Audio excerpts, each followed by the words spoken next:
Morning students. Good morning ma'am. आज एक कहानी से क्लास का शुरुआत करेंगे, ठीक है? कहानी का नाम क्या है?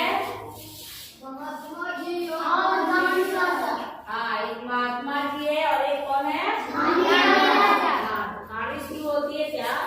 ये वो महात्मा जी रहते हैं ना, वो गाँव जाके प्रवचन देते रहते हैं। आपके गाँव में भी हो रहा है प्रवचन, ही ना हो रहा है? रोज कथा होता है, राम जी के भगवान जी के होता है ना। उसी तरह जो महात्मा जी थे गाँव जाके कथा सुनाते थे, समझे? प्रवचन देते थे। तो महात्मा जी के पास अपनी जमीन नहीं थी, वो चाहते थे कि मेरा अपना एक आश्रम है ना, जहाँ पे अब कहीं उनको जाना ना पड़े, अपना आश्रम में रहे। सब लोग हमको कथा सुनने के लिए मेरे पास आए, लेकिन उनके पास जमीन नहीं था, ठीक है? इसीलिए वो गाँव जाके कथा सुनाते थे। इसी तरह एक गाँव में लोग कथा सुना रहे थे, गाँव के लोग बोल रहे थे कि हमारे जो राजा है वो बहुत ज्यादा दानी है, उनसे जो भी मांगो वो देते। तो महात्मा जी सोचे क्यों ना मैं भी जाके राजा से थोड़ा जमीन मांगू, है ना, जिसमें मैं अपना आश्रम बनाऊंगा, ठीक है? तो महात्मा जी अपना प्रवचन सुनाने के बाद उस राजा के पास जाते हैं, ठीक है? गए तो देखते क्या कि लाइन लगा हुआ है, सभी लोग, दादी राजा था, सबको लाइन लगे हुए कुछ ना कुछ मांगने के लिए। तो महात्मा जी की लाइन में लग जाते हैं। उसके बाद काका महात्मा जी मने मने सोच रहे हैं, क्या सोच रहे हैं, कितना जमीन मांगेंगे? तो महात्मा जी बोलते 1 बीघा मांग लेते हैं। अच्छा होगा, 1 बीघा में ना जमीन आश्रम बहुत सुंदर बन जाएगा। फिर कुछ देर बाद सोचते 1 बीघा में क्या होगा, 5 बीघा मांग लेते हैं। 5 बीघा में बड़का जमीन, बड़का आश्रम बना देंगे खूब सुंदर, और वहाँ पे सब कोई आराम से बैठेगा, आराम से सुनेगा। इसी तरह महात्मा जी के दिमाग में बार बार विचार बदल रहा था। 5 बीघा की मांगे, सोचते 10 बीघा मांगे, है ना? महात्मा जी का लालच थोड़ा बढ़ रहा था धीरे धीरे। महात्मा जी बहुत ज्यादा विचार कर रहे थे, करते करते उनका नंबर आ गया। राजा जी ने पूछा कि बताइए, महात्मा जी को पहले ऊपर नाम किए, फिर पूछे कि बताइए आपको क्या चाहिए? तो महात्मा जी बोले कि हमको ना आश्रम बनाना है अपना, तो हमको थोड़ा जमीन चाहिए। तो राजा जी पूछे कि कितना जमीन चाहिए, लेकिन महात्मा जी अभी कंफ्यूज थे, सोचते कंफ्यूज, वो समझ में नहीं आते कितना जमीन हम मांग बड़बड़ा रहे, समझा? एक बार 10 बीघा ऐसे करके बोल रहे हैं। तो राजा को समझ में आ गया कि लगता है कुछ ज्यादा ही खोज रहे, ज्यादा जमीन। तब राजा ने कहा उसे, राजा बहुत आदमी था, ठीक है?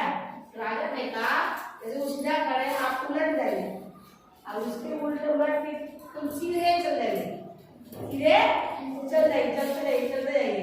आपको शाम तक का हम टाइम देते हैं, कितना दिन का? शाम तक।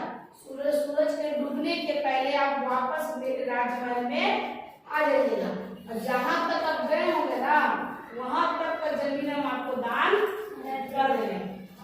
महात्मा जी का आग चमक गया, कितना बढ़िया लगा मिला। अब महात्मा जी दौड़ गए, क्या किए? दौड़ लगे मैराथन, एक दौड़ की प्रतियोगिता होती है मैराथन, उसमें दौड़ने की प्रतियोगिता होती है, सबसे पहले कौन पहुंचेगा, दौड़ लंबी दौड़ होती है, समझा? तो उसी तरह महात्मा जी दौड़ रहे। अब गर्मी का दिन था, पूरा गर्म धूप लहर चल रहा था। तो राजा को भैया आ गया, तो वो घुड़सवार महात्मा जी के पीछे भेज दिए, पानी ले दिए, जाओ जी, अगर रास्ते में उनको प्यास लगे, भूख लगे तो कुछ खिला पिला देना। अब जो घुड़सवार पीछे जा रहा, महात्मा जी के पास पहुंचा, महात्मा जी दौड़े जा रहे, समझा? और उनको ना भूख का पता, ना प्यास का पता, और दौड़े जा रहे। तो घुड़सवार बोला, महात्मा जी ठहरिए, थोड़ा पानी पी लीजिए। नहीं, अभी मेरे पास टाइम नहीं है, समझे? मेरे पास टाइम नहीं है। दौड़े जा रहे, दौड़ते जंगल पहुंच गए, जंगल में भी दौड़े जा रहे। जंगल के पास में एक झील नजर आता, झील समझते हो ना, नदी एक तरह का। महात्मा जी सोचे ये झील भी आश्रम में होना चाहिए, और झील के भी गोल राउंड लगा है, ठीक है? दौड़ रहे। अब दोनों घुड़सवार बोल रहे हैं, महात्मा जी कुछ खा लीजिए, कुछ पी लीजिए, गर्मी है, बेहोश हो जाइएगा।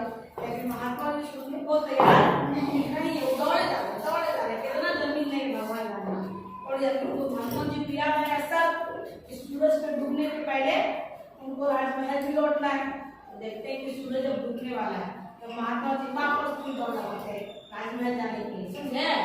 दौड़े के वापस जाते हैं, दौड़ते दौड़ते दौड़ते दौड़ते लास्ट में राजमहल को पहुंच जाते हैं सूरज के डूबने के पहले।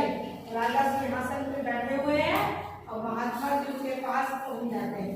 जैसे ही महात्मा जी पहुंचते हैं महात्मा जी गिर जाते हैं। क्या होता है? गिर गए। फिर क्या हुआ? तो वैसा गिरे क्योंकि कभी उठबे नहीं बेचारे, चले गए। कहाँ चले गए? भगवान जी के पास, है ना? कहानी क्या सीख देती है बताओ? कहानी सीख देती है कि हमें और नहीं करना चाहिए, करना चाहिए। जीवन में खुश रहना है, सब दुख। महात्मा जी की कहानी नहीं है, आज के टाइम में सबके ही हाल है ना? सबको और चाहिए, कितना चाहिए पता नहीं। तो महात्मा जी को भी पता नहीं था। आप लोग को क्या है, जीवन में आप भी बड़े होइएगा, आपको एक लक्ष्य बनाना कि हमको इतना चाहिए, इतना मिलेगा तो संतुष्ट हो जाएगा। नहीं कि आज हमको साइकिल मिल गया तो बोलेंगे गाड़ी, वो तो ठीक है, जीवित होना चाहिए ना। क्या बस दौड़ काम किए जाते, खाए के पता ना, पिए के पता ना, खुश रहे के पता, है ना? इतना खट रहे कुछ करने के लिए